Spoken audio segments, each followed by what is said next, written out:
You need to be the guarantor for Madison's loan, Olivia. My mother demanded, her voice shrill with desperation, fingers tapping nervously on her designer handbag. I sat across from my parents at the corner table of our local cafe, my hands clutching my coffee mug so tightly my knuckles turned white. The afternoon sun streamed through the windows, glinting off my mother's diamond earrings while casting harsh shadows across the table. What should have been a casual Sunday coffee had transformed into something that felt like an interrogation. "I've spent 7 years paying for my house," I said, my voice trembling with barely contained frustration. "I still have 5 years of mortgage payments left. It's everything I've worked for." "Everything you've worked for?"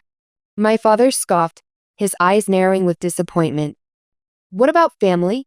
What about your sister? She's going to lose everything in this divorce. Her social media followers are already gossiping about it. My name is Olivia, and at 35, I never imagined I'd be fighting my own parents over the financial security I'd worked so relentlessly to build.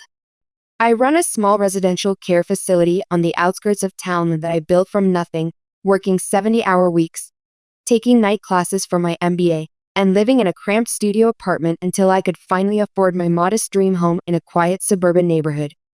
My sister Madison, on the other hand, had married Brandon, a wealthy investment banker, immediately after graduating from her prestigious private university. She'd spent the last decade hosting Instagram-worthy dinner parties and vacationing across Europe while documenting every luxurious moment online. I watched it all from a distance as I was building my business, often caring for residents during holidays when other staff wanted time off. Now that Brandon was divorcing her for his younger assistant, my parents expected me to risk my financial stability and become her safety net. "Madison's luxury lifestyle isn't my responsibility," I said firmly, setting down my mug with an unexpected clatter.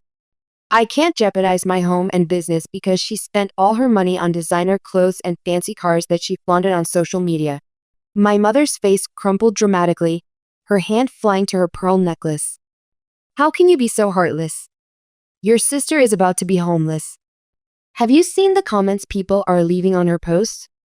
It's humiliating for all of us." I had to bite my lip to keep from laughing out loud. Madison's idea of homeless meant moving out of her 5-bedroom mansion in the most exclusive neighborhood into a regular house like mine. She'd never worked a single day in her life, always depending on our parents' generous support until Brandon came along with his investment portfolio and penthouse apartment.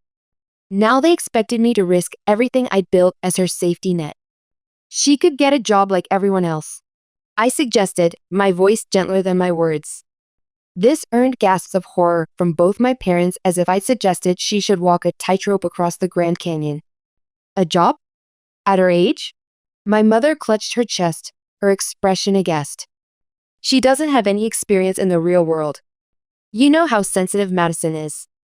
Remember how she cried for 3 days when that boutique didn't have her size?" The familiar weight of their expectations pressed down on me like a physical burden, making my shoulders tense and my chest tight. Ever since we were kids, I'd been labeled the responsible one, the steady one, while Madison was too delicate and too creative for real-world concerns. Now, after years of finally building something meaningful for myself and the elderly residents who depended on me, they wanted me to risk losing it all for her again. The next week dragged by in a nightmarish blur of angry phone calls, accusatory text messages, and social media notifications. Madison showed up at my care facility 3 times, crying dramatically in front of elderly residents and their concerned families about how I was destroying our family. My heart raced with anxiety each time as I gently guided her away from confused seniors. My parents called every relative in their extensive contact list, attempting to pressure me through guilt and emotional manipulation, but notably, they never mentioned Aunt Rebecca's husband. My digital evidence had backed them into a corner they couldn't escape. Then my mother called with what sounded like an invitation, but felt like a summons. "We're having a family dinner on Saturday. Everyone will be there, Aunt Rebecca, Nathan and his campaign team, all the cousins, even those joining by video call. We need to resolve this situation as a family. This is getting out of hand on social media." My stomach twisted into knots as I recognized their strategy. They would gather everyone, physical and virtual attendees alike, paint me as the selfish daughter refusing to help her poor sister, and pressure me into submission through the sheer force of collective family disapproval. The familiar tactic made my hands tremble. They'd done this before, but never with these high stakes. I spent the next 3 days meticulously preparing my defense. I downloaded bank statements showing every mortgage payment I'd made without assistance. I archived emails documenting Madison's failed interior design business and the astronomical amounts our parents had poured into it. I even prepared a slideshow comparing my tiny apartment during nursing school, where I'd studied after 12-hour shifts caring for others, to Madison's mansion purchased with Brandon's money. The contrast made my chest tight with long-suppressed resentment. When Saturday arrived, I dressed carefully in a simple black dress and the pearl earrings my grandmother had left specifically to me, not the designer jewelry Madison constantly flaunted on Instagram. My heart hammered in my chest as I walked into my parents' elegant home to find exactly what I'd feared. Every relative within a 100-mile radius physically present, with several more faces peering from a large monitor set up for video participants, all wearing expressions of concern and poorly disguised judgment. "Oh, Olivia." Aunt Rebecca hugged me stiffly, her expensive perfume almost suffocating me. "We're all so worried about you, dear. This isn't like you, being so obstinate when your sister needs you." I smiled politely, noticing how she avoided meeting my eyes directly. Behind her, Nathan stood with his campaign manager and digital strategist, interesting choices for what was supposed to be an intimate family dinner. My mother had strategically positioned Madison at the center of the living room, dabbing at her perfectly made-up eyes with a monogrammed handkerchief while relatives patted her shoulder and murmured comforting words. "Before we eat," my father announced once everyone had settled in, raising his voice to include the video participants, "we need to discuss something important as a family. Olivia, your behavior lately has been deeply concerning to all of us." I felt the weight of dozens of eyes turn to me, both in person and through the screen. My palms grew sweaty as I recognized their power play, public shame weaponized against me. My mother stepped forward, clearing her throat, ready to deliver the speech I knew she'd rehearsed all week. "Actually," I interrupted, my voice steadier than I felt inside, "I have something I'd like to share first. I've prepared a presentation about family responsibility and the unvarnished truth about the past decade." I pulled out my tablet, watching my parents' faces transform from smug confidence to genuine fear. They hadn't expected me to fight back.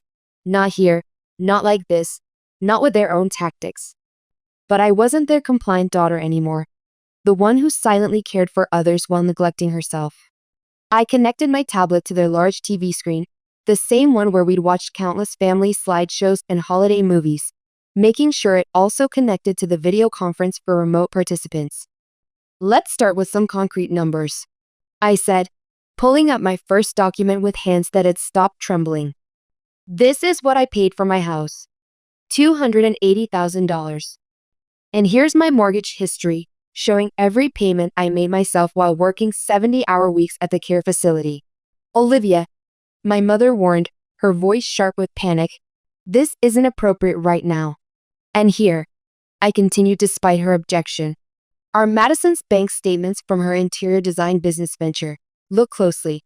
The screen displayed transactions flowing from the business account directly to Nordstrom, Saks Fifth Avenue, and luxury car payments. Notice how the crowdfunding money, $75,000 in total from people who believed in her business, disappeared within 3 months, with nothing spent on actual business expenses or client projects. Madison jumped up, her face flushed with indignation. "Those were necessary business expenses. I needed to look professional for client meetings. You don't understand image in my industry." And this, I swiped to the next document, feeling a strange calm descend over me, is Dad's email exchange with Brandon about the offshore tax haven, the one that mysteriously helped several investment deals avoid proper taxation after thousands of dollars in consulting fees changed hands. The campaign manager stepped forward abruptly, his face suddenly pale with interest and alarm. My father's face turned an alarming shade of crimson. "But let's examine something even more relevant," I continued, swiping to a private social media group screenshot.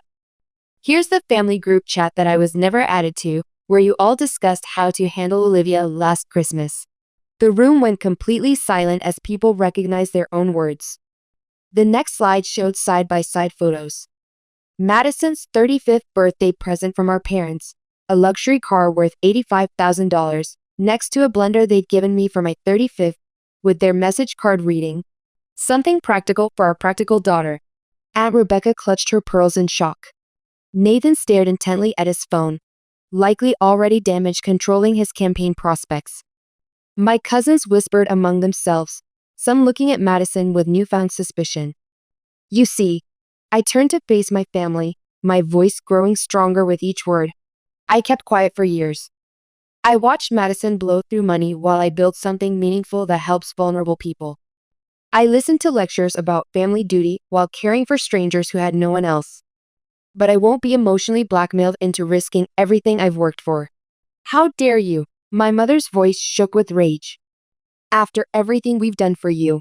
"Everything you've done?" I couldn't help but laugh, the sound brittle even to my own ears. "Let's talk about that too. Here's my nursing school tuition receipts, showing how I paid my own way through night classes. Here's the startup loan for my care facility with a family discount that actually charged me 2 points above market rate." "Enough," my father shouted, slamming his hand on an antique side table. "This is private family business." "No, Dad," I shot back, my voice firm and clear. "You made it public when you invited everyone here to gang up on me. You wanted to talk about family? Let's really talk. Let's talk about how Madison's Instagram perfect life has been subsidized by everyone in this room while I work myself to exhaustion caring for elderly people with dementia."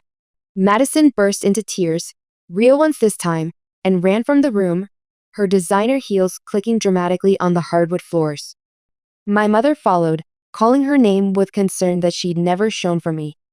The campaign manager was already heading for the door, phone pressed to his ear in crisis mode.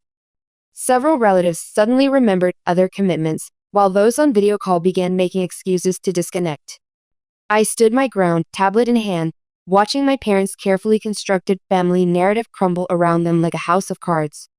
In the chaotic aftermath, my father made one last desperate attempt to regain control. "If you don't delete those emails and screenshots right now," he hissed through clenched teeth, "you'll deeply regret it, Olivia.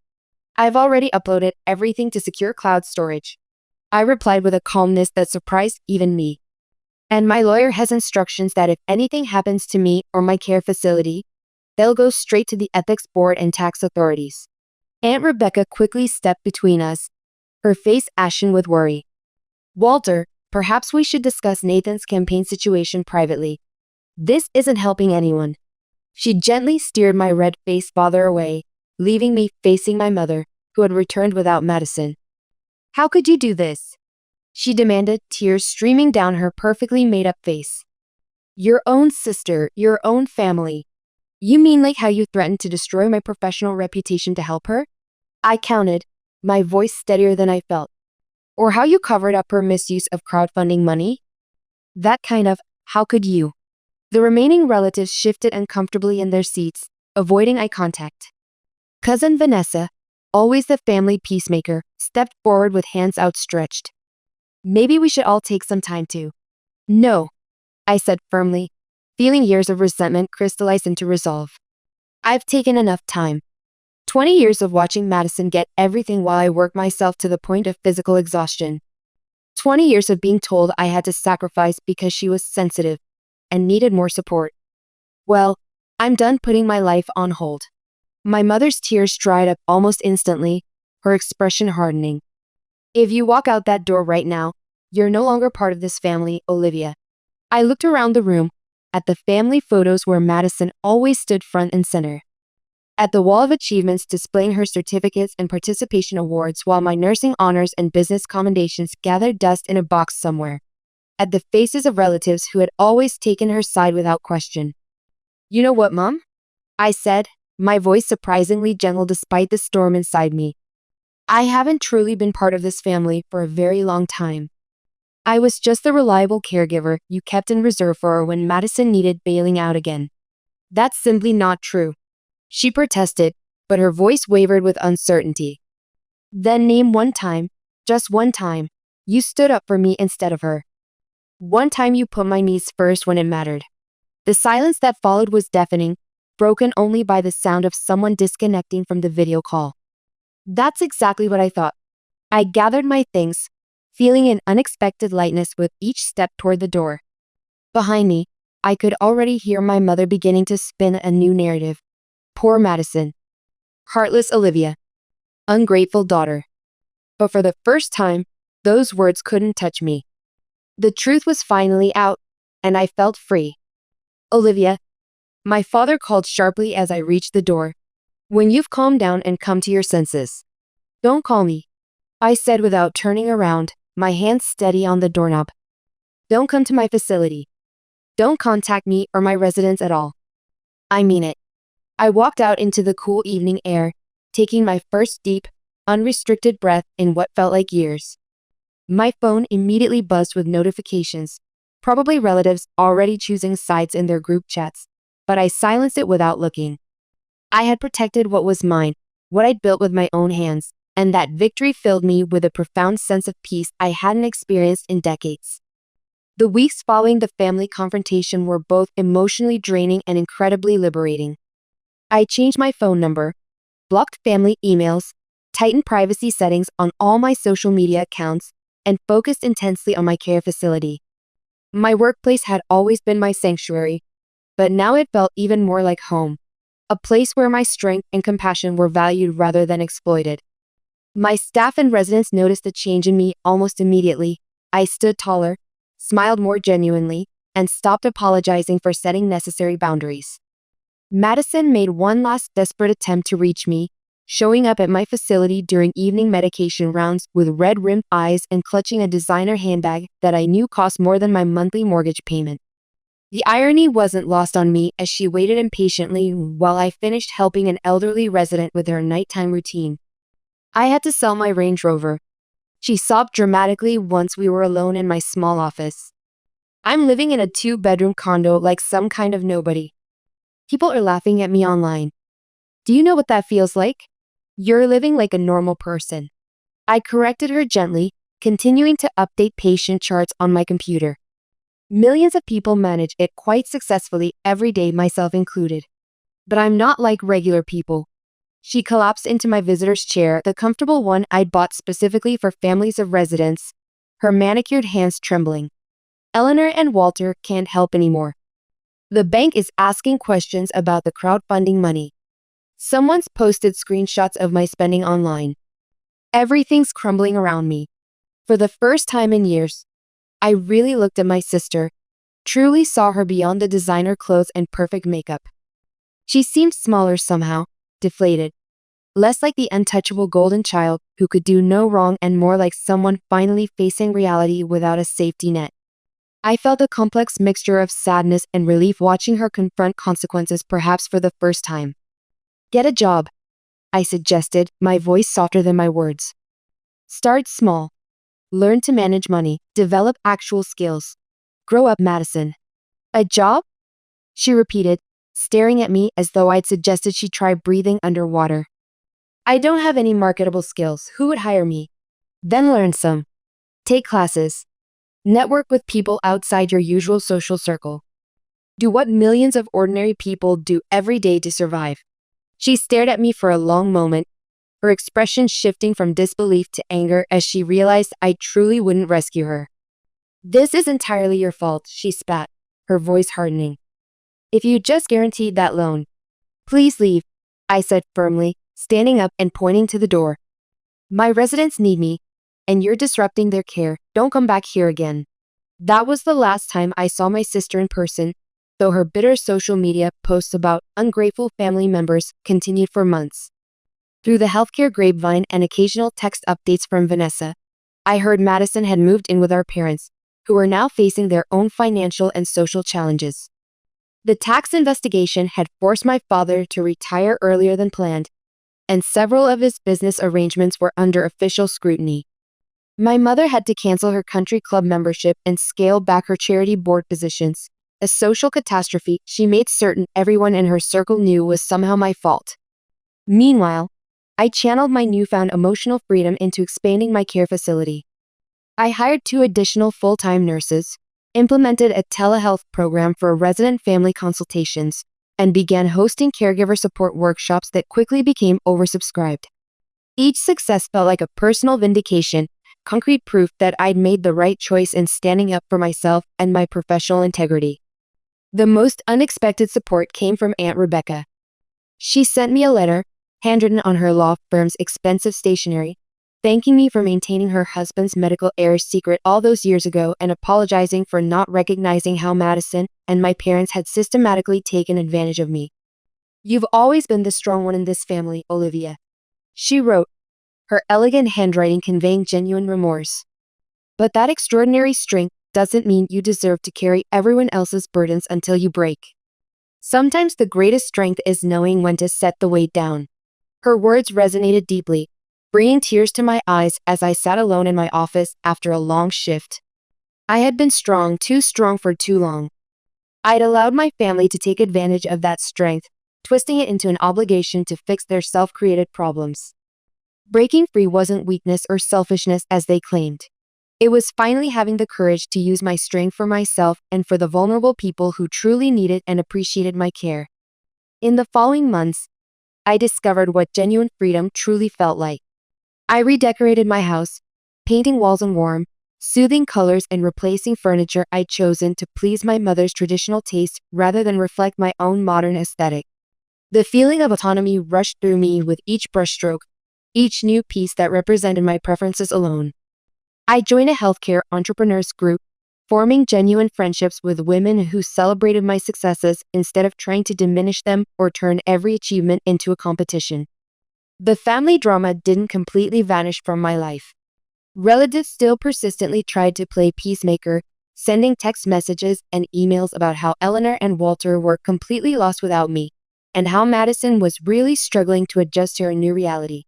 Some not so subtly implied I was being unnecessarily cruel, selfishly holding onto a grudge when family should simply forgive and forget, as if years of manipulation could be erased with a forced holiday dinner. But I realized there was nothing to forgive. I wasn't angry anymore. The hot, churning resentment had cooled into something more like peaceful detachment. I was simply done. Done with the emotional manipulation, done with the crushing guilt, done with being the responsible one who had to fix everyone's self-created problems at my own expense. My cousin Vanessa visited my facility one afternoon during our residence art therapy session, clearly on a mission to convince me to attend the upcoming family Thanksgiving gathering. "Madison has really changed," she insisted, her eyes pleading as she helped an elderly resident with a paintbrush. "She's working as an office administrator now, an actual real job with regular hours. And Eleanor and Walter, they miss you terribly, Olivia.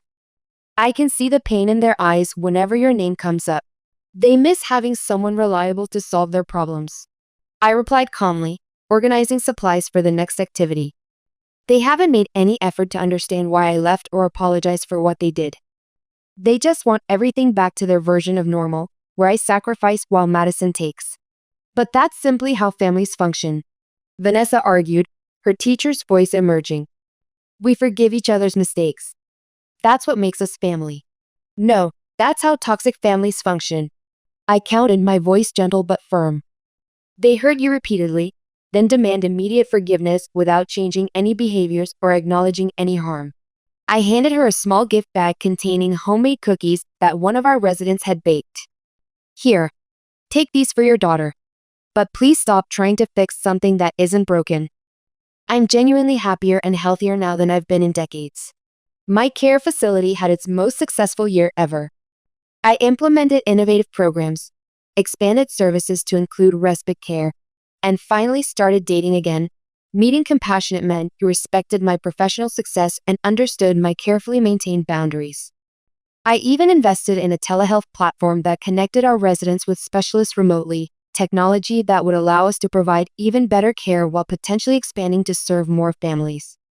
The final test came when I heard through Vanessa that Madison was getting married again, to a wealthy pharmaceutical executive she'd met at a hospital charity gala. Eleanor made certain word got back to me about the lavish upcoming wedding, undoubtedly hoping I'd offer to help with expenses or at least attend to maintain family appearances. Instead, I sent a modest gift with a card that simply read, "Wishing you happiness and wisdom in your new chapter." The gift was returned unopened 3 days later, with a handwritten note from Eleanor calling me vindictive and spiteful. I placed both the returned gift and the accusatory note in a small memory box in my home office, a tangible reminder of why I'd chosen this difficult but necessary path. Then I returned my focus to my facility, where a new telehealth system needed configuration and a class of nursing students was waiting for me to speak about geriatric care management. Your personal story truly inspired me. One young nursing student confided after my presentation. I've been letting my parents talk me out of specializing in geriatric care for years because it's depressing and doesn't pay enough. But if you could stand up for your professional dreams, maybe I can finally do the same. I smiled warmly, recognizing my younger self in her hesitant expression and nervous hands. The most challenging part isn't starting the career you love, I told her, feeling the truth of my words. It's believing deep down that you deserve to succeed at it. Everything else naturally follows from that fundamental belief in yourself. 3 years have passed since that life-changing family confrontation. My care facility has expanded to include specialized memory care services, and I've opened a second location serving a different neighborhood. The irony isn't lost on me. In trying to force me to jeopardize my financial security to rescue Madison again, my parents inadvertently pushed me to achieve more than I had ever imagined possible. Last week, I unexpectedly ran into Nathan at a healthcare conference. His state legislature campaign had failed after the family scandal broke, but surprisingly, he seemed happier and more authentic than I'd ever seen him. Over coffee, he confided that Madison's second marriage had already collapsed. Apparently, her new husband had quickly grown weary of her extravagant spending habits and social media obsession. Eleanor and Walter had been forced to downsize to a modest condominium, their comfortable retirement plans derailed by the ongoing investigations into Walter's questionable tax arrangements. They still genuinely don't understand what they did wrong, Nathan said, stirring his coffee thoughtfully. Aunt Eleanor keeps insisting, if Olivia had just helped Madison that first time like a proper sister, none of this unfortunate business would have happened to our family. I reflected on that conversation during my drive home, how they persistently viewed me as the cause of their problems rather than recognizing I was simply the consequence of their own actions. The former version of myself would have felt overwhelmingly guilty, somehow responsible for their unhappiness. But I've learned through difficult experience that their stubborn inability to face reality isn't my burden to shoulder anymore. The house they wanted me to leverage has become my sanctuary and joy. Each room represents a deliberate choice I made to value myself, to stand firmly for what I'd earned through years of dedication. It's evolved into much more than just a physical dwelling. It's tangible proof of my emotional freedom and independence. Sometimes I wonder what my life would look like now if I'd surrendered to their demands that day at the cafe. I'd probably be living in a cramped apartment somewhere, watching helplessly as Madison squandered my sacrificed security while Eleanor and Walter praised her effusively for really trying her best this time. I'd still be the family's emergency resource, expected to bail them out of every self-created crisis while indefinitely postponing my own dreams and needs. Instead, I'm flourishing. My caregiver workshops are consistently filled to capacity, primarily with women who face similar pressures from family members or friends. I teach them the lesson I learned through such painful experience: that professional success means nothing if you permit others to take it from you, and that genuine love never arrives packaged with conditions or emotional manipulation. Last month, I received a digital wedding invitation from Vanessa's daughter. Inside was a personal message that brought tears to my eyes. You showed me it's okay to be strong and set boundaries, to stand up for yourself even when it feels impossible. I hope you'll join us to celebrate. I sent my RSVP with a simple but heartfelt yes. I no longer fear family gatherings. They hold no emotional power over me now. The family that once tried to shame me into submission has completely lost their grip on my life choices. Eleanor, Walter, and Madison remain trapped in their cycle of enablement and excuses, but I've stepped permanently outside of it. I've built something infinitely better, a life where I can feel genuinely proud of my strength rather than having it exploited and depleted by others. The house they pressured me to sacrifice. I recently finished renovating the master bathroom with a beautiful walk-in shower and therapeutic tub that helps soothe my muscles after long days caring for residents. Every morning, I look into that new mirror and see someone who finally learned the most important lesson in caregiving, that I deserve care too. And I've never felt more completely at home in my own life.